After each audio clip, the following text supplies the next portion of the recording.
लखनऊ की एक सर्द रात। सड़कों पर सन्नाटा पसरा था और एक बुजुर्ग फुटपाथ पर चादर ओढ़े पड़ा था। बेघर, बेसहारा और शायद भूखा भी।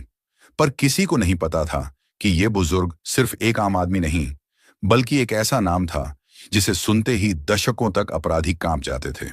यह कहानी है पूर्व डीजीपी शिवशंकर चौधरी की, जो बिना वर्दी के आया था, सिर्फ ये देखने कि क्या वर्दी पहनने वाले अब भी इंसान को इंसान समझते हैं। ये सिर्फ एक कहानी नहीं, ये एक आईना है जो हर उस सिस्टम के सामने रखा गया है जहां रैंक बड़ी हो जाती है और इंसान छोटा। देखिए, एक ऐसी कहानी जो बताती है इंसानियत ही सबसे बड़ी वर्दी है। तो दोस्तों, जानेंगे हम पूरी कहानी को इस वीडियो में, तो वीडियो को पूरा जरूर देखें। और आप हमारे चैनल पर नए हैं तो वीडियो को लाइक करके चैनल को सब्सक्राइब जरूर करें। तो चलिए वीडियो को शुरू करते हैं। दोस्तों, लखनऊ शहर की एक हल्की ठंडी रात थी। सड़कों पर ट्रैफिक कम हो चला था, लेकिन पुलिस पेट्रोलिंग गाड़ियों की आवाजें अब भी सुनाई दे रही थी। एक पुराने पुलिस स्टेशन के ठीक सामने फुटपाथ पर एक दुबला पतला बुजुर्ग आदमी चादर ओढ़े लेटा था। उसके पास ना बिस्तर था, ना कोई सामान, बस एक झोला, एक पुराना मोबाइल और एक जोड़ी फटी हुई चप्पलें। नाम था शिवशंकर चौधरी। उम्र लगभग 75 साल। झुर्रियों से भरा चेहरा, लेकिन आंखों में आज भी वही तेज जो किसी जमाने में पूरे महकमे को सीधा कर दिया करता था। लेकिन आज वह चुप था, थका हुआ, शायद बीमार, या शायद कुछ सोच रहा था। थोड़ी देर में एक पुलिस जीप वहां से गुजरी। उसमें से एक हेड कांस्टेबल उतरा। नाम था मनोज तिवारी। वो बोला, ओए उठो बाबा, ये होटल नहीं है, समझे? चल कहीं और जाकर सो। शिवशंकर ने धीरे से चादर हटाई, आंखें खोली और बैठ गए। उन्होंने कुछ नहीं कहा, बस शांति से मनोज की ओर देखा। मनोज झल्लाया, क्या देख रहा है? बहरा है क्या? चल उठ, वरना लॉकअप में डाल दूंगा। वही चैन से सोना। पास ही दो सिपाही और खड़े थे। वो हंसने लगे। लगता है कोई पगला बाबा है। बड़े आराम से पड़ा था साहब के सामने। शिवशंकर कुछ नहीं बोले। उन्होंने बस अपनी चप्पल पहनी, झोला उठाया और बड़े शांत स्वर में बोले, तुम्हारी बात मान लेता हूं बेटा, लेकिन एक कॉल कर लूं क्या? मनोज ने व्यंग से कहा। हाँ हाँ कर ले, किसके पास करेगा? और बोला, अब तो भिखारियों के पास भी फोन होने लगा है। और यह कहकर सभी पुलिसकर्मी हंसने लगे। फिर पुलिस वाला बोला, जल्दी कर ले और 2 मिनट में यहां से निकल जा। शिवशंकर ने अपना पुराना मोबाइल निकाला, जो नोकिया का था, और फोन लगाया और सिर्फ 2 शब्द बोले, समय हो गया है, पुलिस स्टेशन नंबर 19, और फोन बंद कर दिया। मनोज हंसते हुए बोला, क्या बाबा, किसे बुला रहे हो? स्वर्ग से कोई उतरने वाला है क्या? लेकिन 5 मिनट के भीतर एक एसयूवी तेजी से रुकी। फिर एक और गाड़ी, फिर एक लाल बत्ती वाली इनोवा, फिर सायरन। अब तक हंस रहे सिपाही सन्न हो गए। 2 मिनट बाद पुलिस स्टेशन का पूरा स्टाफ आ गया था। ASP, DSP, crime branch inspector सब पहुंचे और उन सब के बीच में एक आवाज गूंजा, सर, हम माफी चाहते हैं, आपको पहचान नहीं पाए। मनोज तिवारी के हाथ से उसकी लाठी गिर चुकी थी।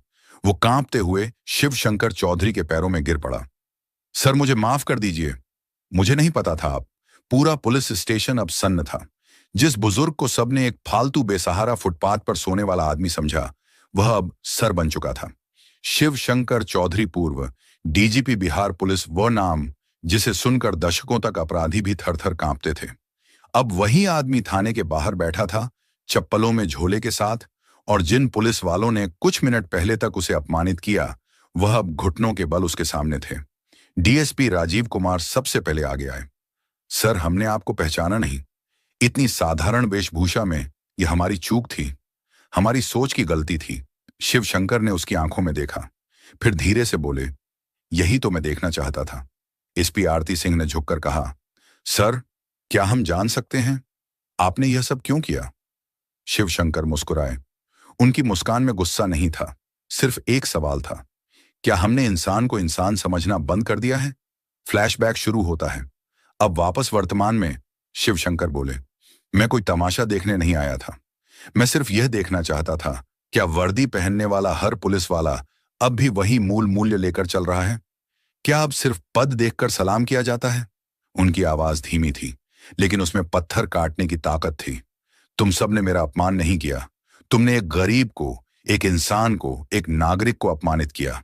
और याद रखना, हर बुजुर्ग भिखारी नहीं होता। कुछ ऐसे होते हैं जो तुम्हारे पूरे विभाग को उठाकर खड़ा कर सकते हैं। मनोज अब भी घुटनों पर था। उसकी आंखों में आंसू थे। सर, मुझे माफ कर दीजिए। मैं आपकी ट्रेनिंग में था, तब नहीं पहचान पाया। आज तो और भी अंधा हो गया। शिव शंकर ने उसे देखा, फिर पास आकर उसका कंधा पकड़कर उठाया। सजा से ज्यादा जरूरी है सीख। अगर तुम आज बदल जाओ तो यह मेरा सबसे बड़ा सम्मान होगा। एसपी आरती ने कहा, सर, हम चाहते हैं कि आप विभाग के हर थाने में जाकर अपनी बात रखें ताकि यह गलती कोई और ना दोहराए। शिवशंकर मुस्कुराए, मैं फिर आऊंगा, लेकिन बिना बताकर, क्योंकि असली परीक्षा तब होती है जब तुम जानते नहीं कि कौन देख रहा है। शिवशंकर चौधरी के शब्द सिर्फ थाने की चार दीवारों में नहीं गूंजे, वह पुलिस वालों के मन में उतर चुके थे। एसपी आरती, डीएसपी राजीव और थाने के बाकी स्टाफ अब तक सिर्फ नियम, रैंक और सैल्यूट में बंधे हुए थे, लेकिन आज उन्होंने इंसानियत को सिखाने वाले असली अफसर को देखा था, जो बिना वर्दी के भी सबको झुका गया। अगली सुबह पुलिस स्टेशन के बाहर एक छोटा बोर्ड लगाया गया, मानव गरिमा दिवस, हर महीने की पहली तारीख को।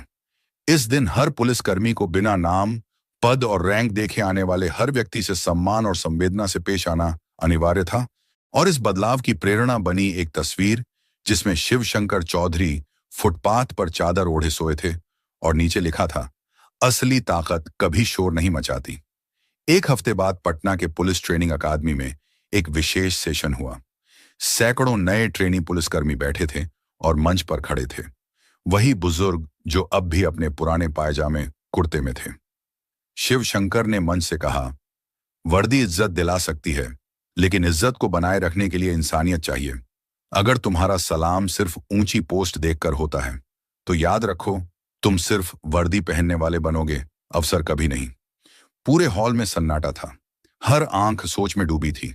पुलिस स्टेशन की दीवार पर एक और बोर्ड टंगा गया, हर वह व्यक्ति जो दरवाजा खटखटाए उसे भिखारी नहीं नागरिक समझा जाए।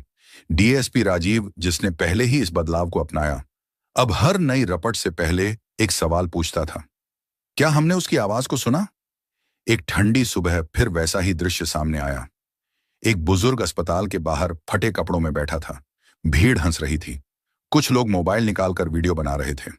एक ट्रेनी सिपाही पास गया, चुपचाप झुका और पूछा, बाबा कुछ चाहिए क्या? अंदर चलें। लोग चौंक गए। बुजुर्ग ने उसकी पीठ थपथपाई।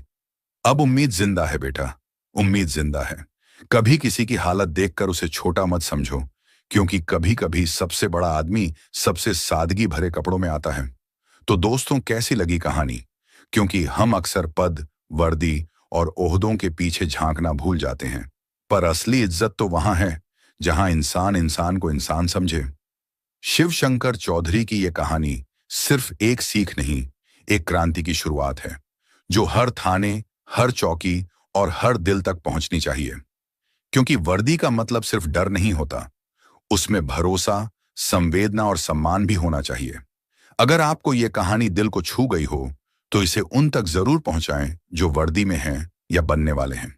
अगर आपको कहानी पसंद आई हो तो वीडियो को एक लाइक करके चैनल को सब्सक्राइब जरूर कर दें और कमेंट में भारत माता की जय जरूर लिखें। तो दोस्तों, इसी के साथ हम आपसे विदा लेते हैं और मिलते हैं एक और दिल छू लेने वाली कहानी के साथ। तब तक के लिए जय हिंद, जय भारत।